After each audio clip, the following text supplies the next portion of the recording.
Hey everybody, it's Party Elite with an overview of the King and the Warlord DLC for Total War Warhammer. The second video in this miniseries is going to look at all of the new units included in the DLC for both Greenskins and Dwarfs. If you only care for something specific, look at the description below for chapter bookmarks. Starting with the Greenskins. The first new unit are the Nasty Skulkers, bringing with them a brand new unit icon for sneaky infantry. Statistically, they're about as good as Night Goblins, with lower melee defense and weapon strength, but better charge bonus in speed and armor-piercing capabilities. They have access to Vanguard deployment and stalk, meaning they can get very close to the enemy from a surprising direction before being spotted. These are great when used alongside their ability Smoke Bomb, which gives a negative 76% speed and a negative 76% charge speed to enemy within 30 meters for 21 seconds. This can prevent a quick escape and can almost entirely ruin an enemy charge. They also have Opportunist Murderer as an ability. Active when in melee, it lasts for 15 seconds and recharges in 3 seconds only if the unit is currently winning the melee.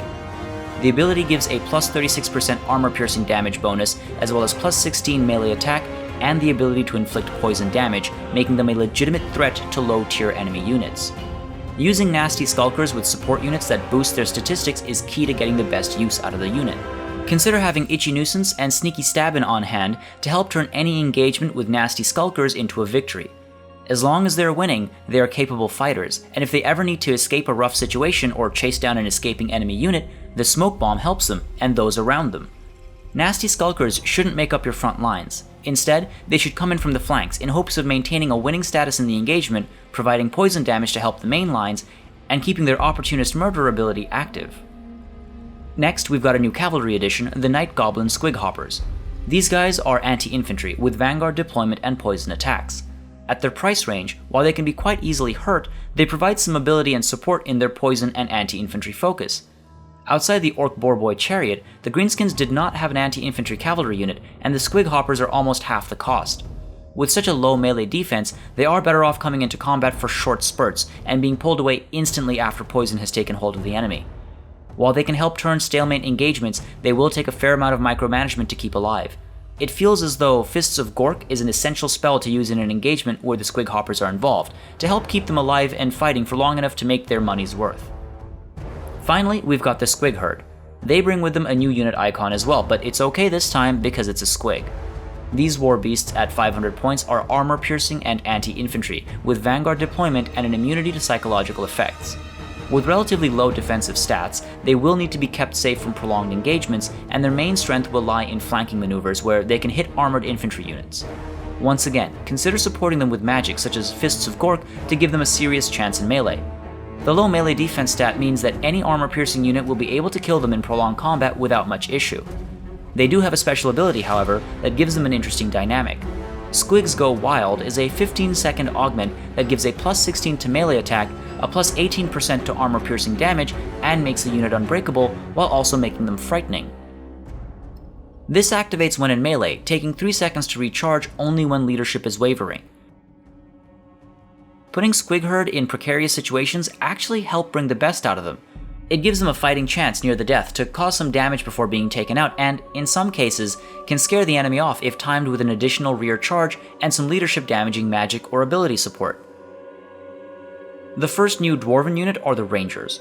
With Vanguard deployment and the ability to stalk, the Dwarfs now have a unit that can come in from alternate angles with range support, avoiding the struggle with the obstructed lines of fire.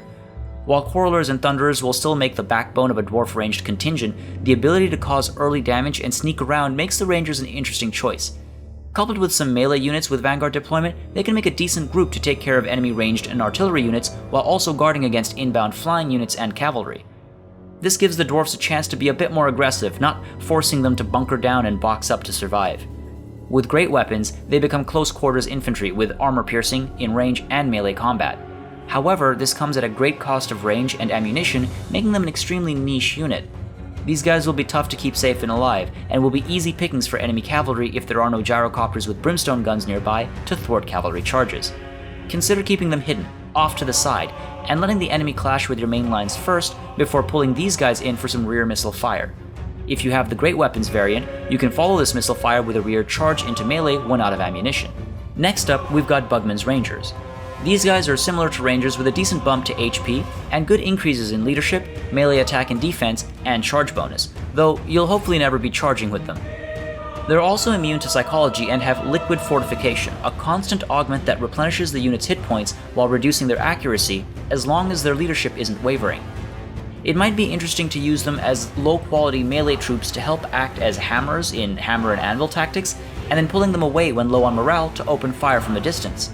After all, they're only drunk and inaccurate when leadership isn't wavering, and they fight about as well as dwarf warriors with the added benefit of replenishing hit points. Then we've got the Bolt Thrower. Anti-large, armor-piercing, with a decent range, it is a good cheap alternative to the Great Cannon, saving you 250 points, mainly at the cost of some range and damage. Taking almost half as long to reload as the Grudge Thrower and Great Cannon, it will be easier to change targets to best use ammunition, though the main use will probably be in cost reduction for the army. An interesting application would be to keep bolt throwers far in the flanks, away from the engagements, and having them fire into the melee from the side and rear when it starts. The faster reload time might help turn close engagements quickly, with the added damage to both health and morale.